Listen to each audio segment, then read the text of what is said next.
Next example जो यहाँ पे फॉर्म किया है वो स्प्रिंग के हुक्स लॉ के ऊपर ही बेस करके फॉर्म किया गया है। हुक्स लॉ वापस मैं दोबारा बता देता हूं। हुक्स लॉ जिसमें स्प्रिंग का फोर्स कांस्टेंट और स्प्रिंग की जो नेचुरल लेंथ होता है उसके प्रोडक्ट की वैल्यू क्या रहती है, कांस्टेंट रहती है। यहां पर स्प्रिंग का फोर्स कांस्टेंट की वैल्यू के इक्वल और उसकी नेचुरल लेंथ एल नॉट है, तो K multiply L naught is equal to constant आता है। ठीक है ना, कांस्टेंट आता है। अब इसके ऊपर बेस करके क्वेश्चन क्या फॉर्म किया गया है कि यहां पर एक रिजिड सपोर्ट है, फिक्स सपोर्ट है, इनके बीच में यहां पर स्प्रिंग इस तरीके से कनेक्ट किया है और नीचे भी फिक्स सपोर्ट का पोजीशन दिया है। ये स्प्रिंग है और लाइट स्प्रिंग है, तो इसमें इनर्शिया नहीं है, इसका खुद का कोई वेट सिचुएटेड नहीं है। अब इसके किसी बीच के पॉइंट पे यहां पर कोई एक पार्टिकल इस तरह से ग्लूकोज से अटैच कर दिया और उसको धीरे धीरे छोड़ा गया ताकि वो इक्विलिब्रियम की कंडीशन पर हर एक इंस्टेंट पे रहे।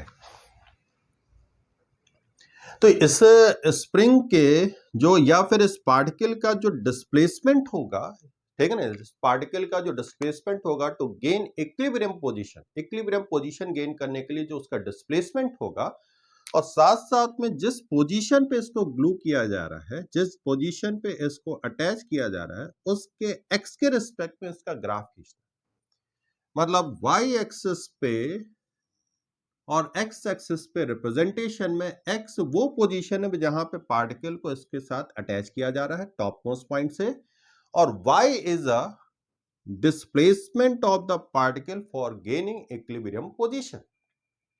या फिर कह सकते हैं ऊपर वाले हिस्से का एक्सटेंशन या फिर नीचे वाले हिस्से का कंप्रेशन का पार्ट रखना है। अब यहां पर इसकी नेचुरल लेंथ अगर स्प्रिंग की एल नॉट है, ठीक है ना, स्प्रिंग की नेचुरल लेंथ एल नॉट है, तो यहां पर के इंटू एल नॉट की वैल्यू कांस्टेंट आएगा। तो इसके स्प्रिंग के दो हिस्से हो जाएंगे, एक ऊपर वाला और एक नीचे वाला। ऊपर वाले स्प्रिंग के फोर्स कांस्टेंट की वैल्यू को अगर मैं देखूं तो दैट इज इक्वल टू यहां पर जो निकल करके आएगा वो के dash into x k equal आएगा, क्योंकि उसकी लेंथ मैंने एक्स के इक्वल लिखा। तो के डैश की वैल्यू यहां पर आ जाएगा K L not divided by x k equal आएगा। के L not divided by x k equal निकल करके आएगा, जबकि नीचे वाले हिस्से का वैल्यू निकालेंगे तो एल नॉट माइनस एक्स, तो नीचे वाले हिस्से का force constant k double dash is equal to k L not divided by L minus x k equal आ जाएगा।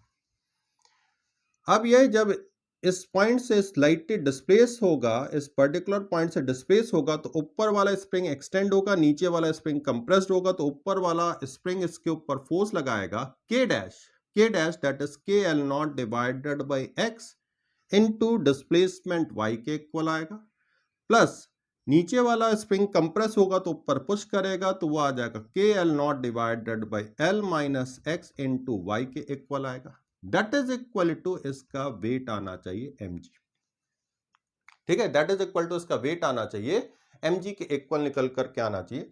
तो इस पूरे एक्सप्रेशन में यहां पर के एल नॉट इंटू वाई, के एल नॉट इंटू वाई की कंडीशन यहां पर अगर निकालें तो ये के एल नॉट इंटू वाई का टर्म्स आ गया, ये के एल नॉट इंटू वाई का टर्म्स यहां पे निकल करके आ गया।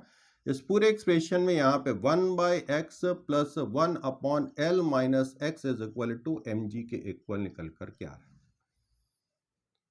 ठीक है ना, mg की वैल्यू इस तरह से कैलकुलेट होकर के आ रहा है। इन दोनों का प्रोडक्ट लिया तो इस पूरे केस में y की वैल्यू जो निकल करके आएगा mg bracket close x into L minus x की वैल्यू आएगा। ठीक है, और नीचे यहां पर जो आ जाएगा that is equal to k L not square आएगा। यहाँ पे एल नॉट सिचुएटेड है, ये एल नॉट सिचुएटेड है, यहाँ पे भी L not situated, L not minus x था।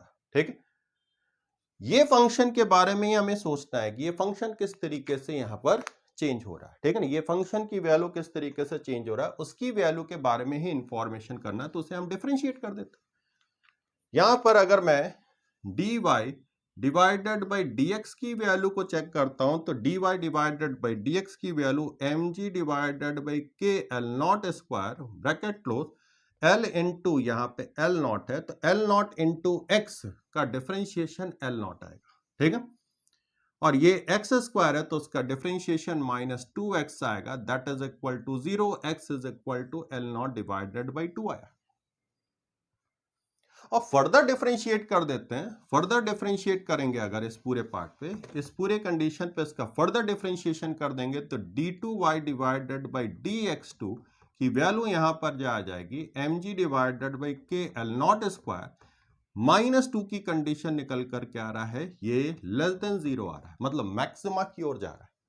तो मिड पॉइंट पर जब हम ग्लू करके उस पार्टिकल को अटैच करेंगे तो मैक्सिमम वैल्यू की ओर जाएगा, फिर वैल्यू डिक्रीज करना स्टार्ट करेगा, मतलब एक्स के साथ अगर हम ग्राफ खींचे तो अप टू L/2 तक पे जा करके बढ़ेगा, उसके बाद डिक्रीज करेगा। वैसे भी यहाँ पे पैराबोलिक नेचर आ रहा था, इस वाले केस में L nought into x minus x square parabolic nature आ रहा था, तो मिड पॉइंट पर उसका x is equal to L not divided by 2 पे सबसे ज्यादा एक्सटेंशन की वैल्यू आएगा। ये ग्राफ का नेचर है। तो ये क्वेश्चन कंप्लीटली बेस्ड होकर के बना है हुक्स लॉ के ऊपर।